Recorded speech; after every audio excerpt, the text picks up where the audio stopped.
Міністр закордонних справ України Дмитро Кулеба представив главі МЗС Об'єднаних Арабських Еміратів платформу по деокупації Криму. Це сталося під час візиту нашого міністра до Арабських Еміратів. Сторони обмінялися думками з регіональних питань зовнішньої політики між країнами.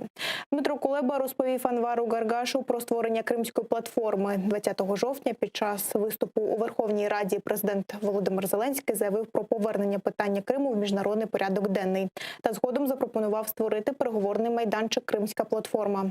Це координація міжнародних зусиль для захисту прав кримчан та деокупації півострова. Згодом приєднатися до неї вже висловили у Євросоюзі, Британії та США. До переговорів у рамках Кримської платформи Україна має намір запросити і Росію, яка є відповідальною за окупацію української території.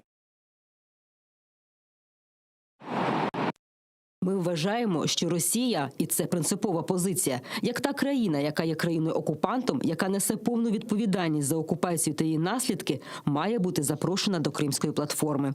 Однак ні для кого не є секретом позиція Росії із цього приводу. Тому у нас є великі сумніви, що Росія погодиться брати участь в цій платформі. Але ми вважаємо, що це запрошення Росія має отримати.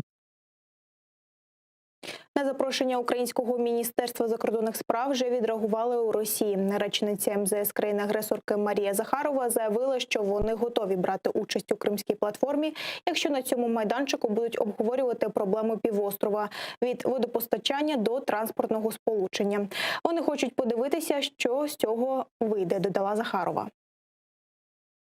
Якщо на цьому майданчику планується обговорювати відновлення водопостачання до Криму та подачі електроенергії, зняття Києвом торгової і транспортної блокади півострова, то ми не проти такої співпраці.